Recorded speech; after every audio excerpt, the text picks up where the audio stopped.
Okay, imagine this.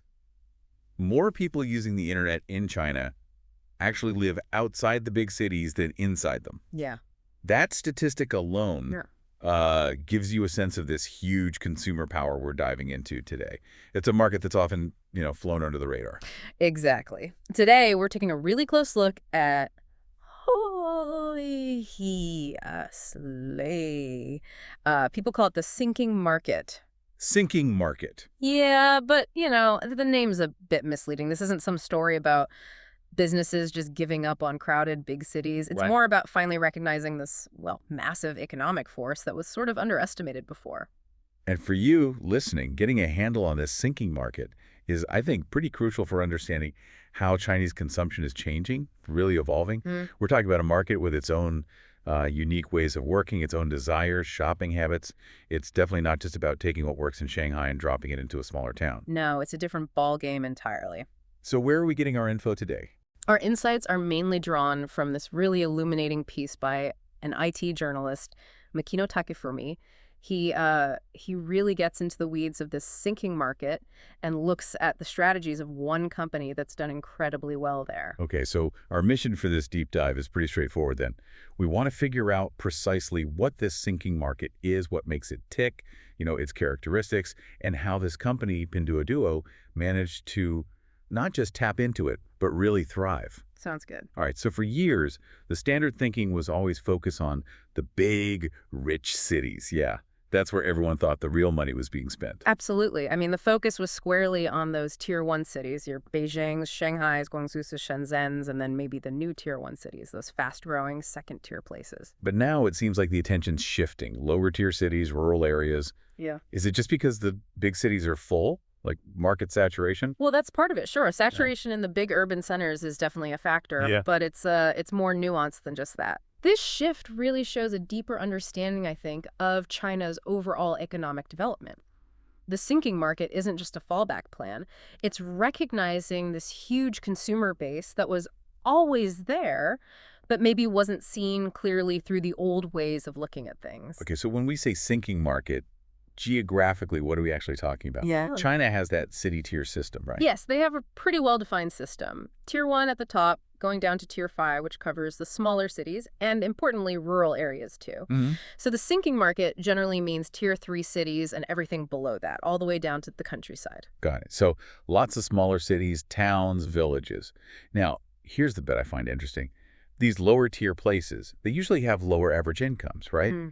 So how does adding up all these less wealthy areas create such a massive market?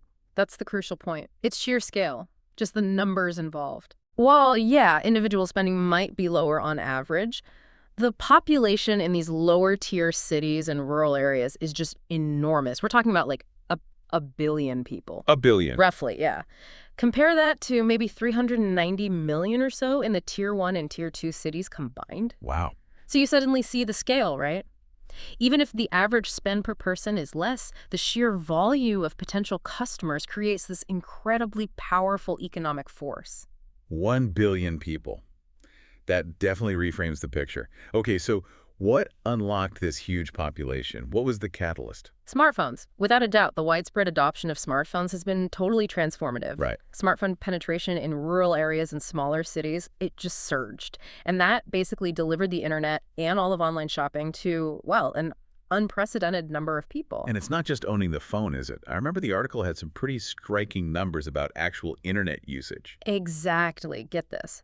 The number of internet users in the sinking market has now actually overtaken the number in the major cities. No. Yeah. We're seeing something like 54.3% of China's internet users living in these sinking market areas now, compared to 45.7% in those big urban centers that businesses focused on for so long. So for years, businesses were chasing the 45%, maybe overlooking the 55% that was coming online. Pretty much. It's not just a shift. It was like this potential gold mine that wasn't getting the same attention. That's a huge reversal. Yeah. So the real growth potential and new users coming online, that's heavily concentrated in these sinking areas now. That's exactly right. Internet user numbers in the big cities have kind of hit a ceiling. They've plateaued.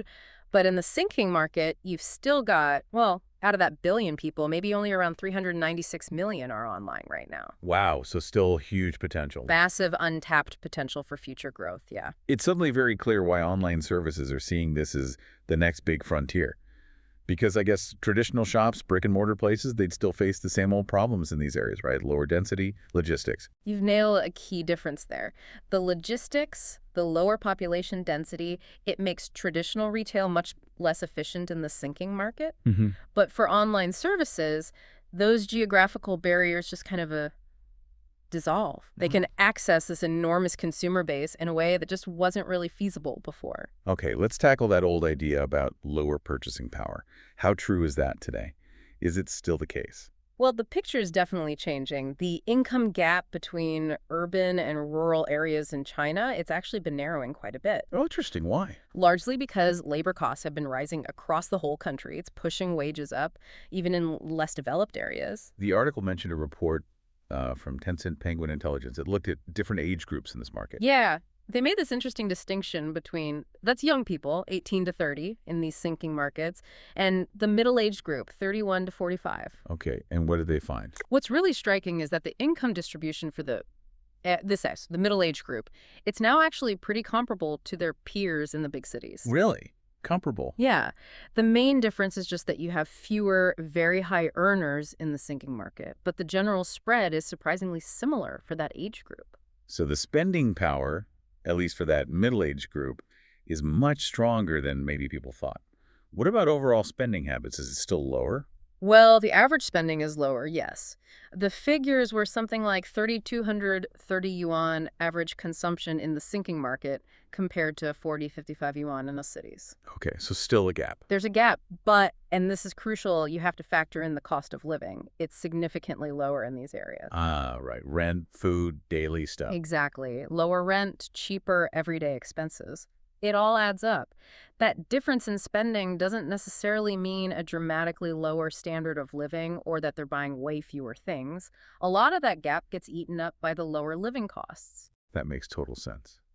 And what's driving the increased income in these areas? You mentioned rising labor costs, but what else? Again, the internet's a huge factor here, too. We're seeing this boom in online sales of local stuff farm products, traditional handicrafts.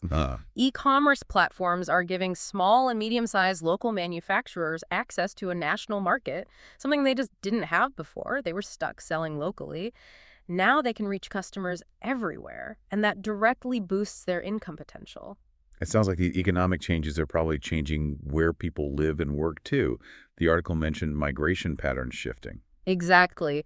You know, the traditional image was the Nungminzheng, the migrant worker leaving the village temporarily for a job in a big city factory or construction site. Yeah. That's changing. Now you have the rise of the Kolo, Kenyan.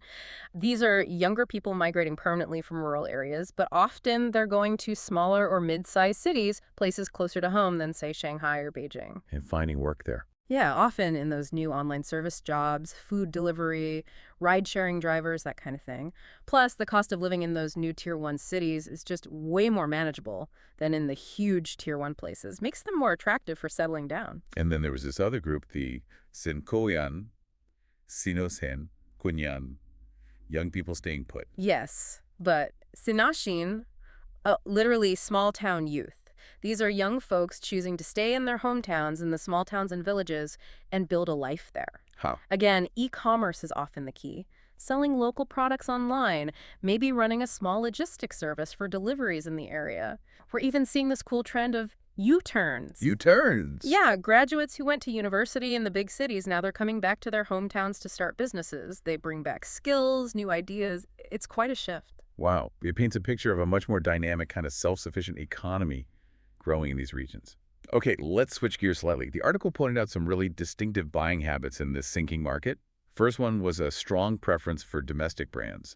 Yeah, that's striking. There's a really clear preference for Chinese domestic products over international brands in the sinking market. Why is that? Is it anti-foreign sentiment or? Not necessarily. It seems to be more about familiarity, first off.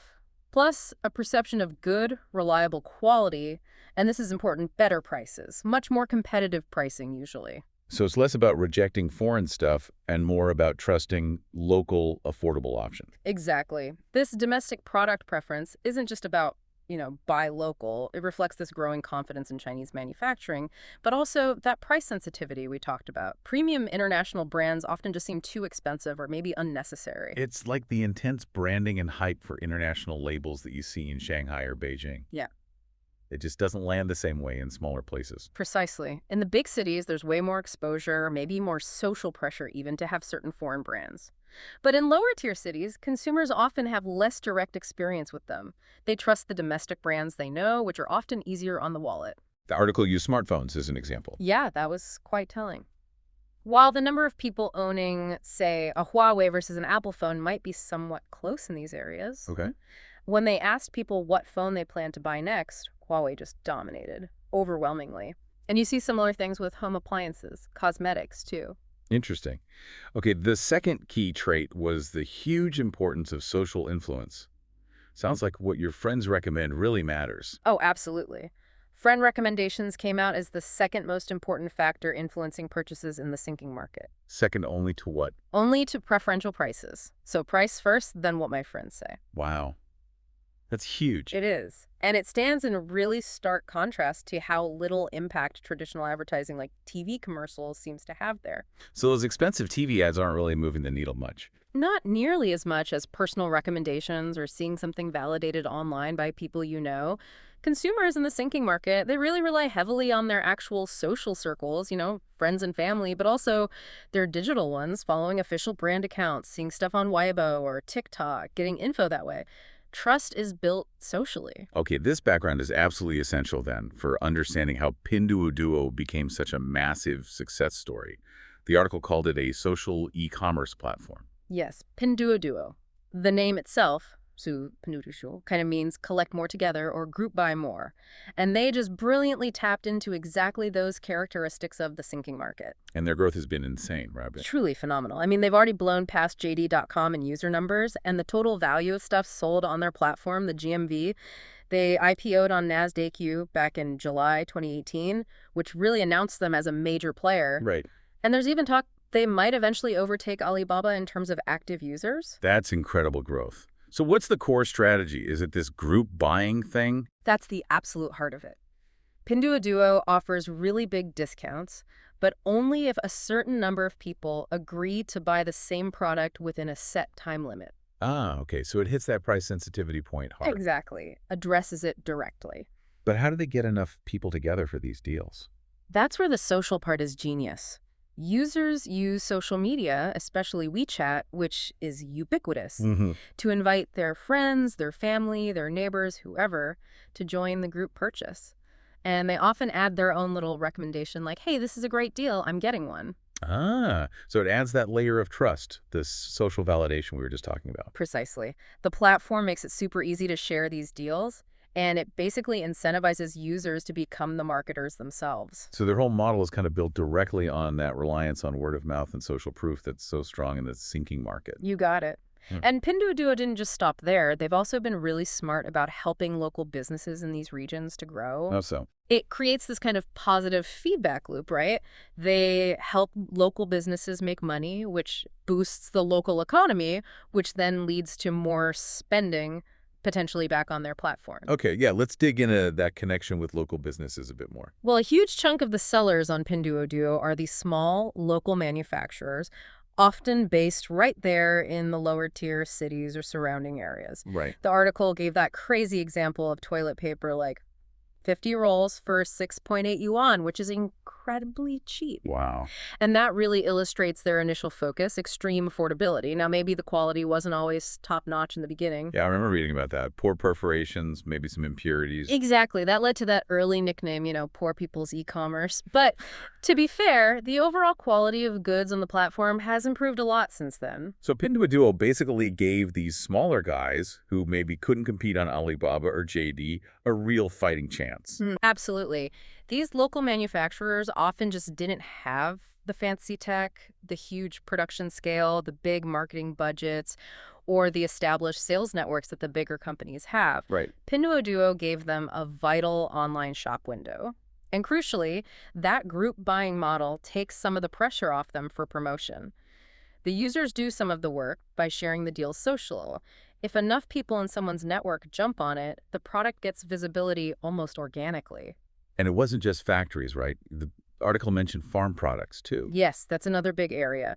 There's been a huge increase in agricultural products sold through Pinduoduo. Okay. Yeah. This created a completely new way for farmers to sell their stuff beyond just the traditional local markets. Yeah. They could sell produce that maybe wasn't perfectly uniform, stuff that supermarkets might reject. Interesting. Like wonky vegetables getting a market. Exactly. Or they could sell unique, high-quality local specialties directly to people all over the country and potentially get a much fairer price for it. It really does sound like it democratized things a bit, giving access to both buyers and sellers who were previously left out. The article also mentioned other more specialized platforms popping up, also targeting the sinking market. Yeah, that's another interesting development. You're seeing the rise of these niche social e-commerce sites focusing on specific things: baby products, cosmetics, certain types of sports gear, organic food. Why are those succeeding? Well, think about it. In many smaller towns or rural areas, you just don't have physical specialty stores for those kinds of things. They're scarce. Sure. So online becomes the only option. And because trust is so important, platforms that build communities and rely on social recommendations within that niche tend to do really well. Any examples? Yeah, the article mentioned names like Yuji Sha Hongshu and Yeah. Ja Mogu Street, which are big in women's fashion and lifestyle. And then Ju Yunji and Sobyu, Sanli Renjia, apparently very popular with young mothers. It really feels like a fundamental shift in how Chinese commerce works, and this sinking market is right at the heart of it. The article then connected this to the bigger picture, the end of the population bonus. What's that about? That's a really key piece of context. You know how many countries, China included, had these periods of super fast economic growth? Yeah, driven by baby booms, lots of young workers. Exactly. Big generations entering the workforce, buying things, driving consumption. China had a couple of those big demographic waves. But the thing is, looking ahead, because of changing birth rates and demographics. Right, the one-child policy affects aging population. Precisely. Relying on another huge wave of young people to fuel the economy, that's just not really in the cards anymore. It's not a sustainable strategy long term. So the sinking market is basically the new growth engine, where future expansion has to come from. That's exactly how it's being seen now. The sinking market is widely considered the new frontier for economic growth in China. And Pinduoduo is kind of the poster child for how to succeed in this new reality. The article even brought up Deng Xiaoping's old idea, let some get rich first. Yeah, in Zhenfulun. The idea that you let some people or regions get wealthy first, and then they'll help pull others up later. The article sort of suggested that maybe the rise of the sinking market and platforms like Pinduoduo that serve it is like maybe a delayed fulfillment of that second part of the vision, economic opportunity spreading more widely now. It's fascinating, too, when you look at the founder of Pinduoduo, Huang Zhang. His background isn't what you might expect for someone targeting this market. No, not at all. He's got this super elite background, right? Yeah. Top universities, Zhejiang University, University of Wisconsin, then worked at Google. Yeah. His understanding of tech, of data, of consumer behavior is obviously world-class. It wasn't just luck. So the contrast between his background and the market he targeted, it shows some really deep thinking, doesn't it? Absolutely. It wasn't just about spotting an opportunity. It was about understanding the underlying dynamics, the technology shifts, the social elements, and putting them together in a new way. The article mentioned people were skeptical at first, even critical. Oh, yeah. Some investors were apparently hesitant, wondering if focusing on lower-tier markets was really sustainable. And definitely some people in the big cities initially dismissed it with that poor people's e-commerce label. But he proved them wrong. He really did. His strategic vision combining smartphones, e-commerce tech, and crucially, social networking. It allowed him to build this incredibly successful business by understanding and catering specifically to the unique needs and behaviors of these often overlooked areas. Okay, so let's try and wrap this up. The key takeaway seems to be the sinking market is this huge, still growing consumer base.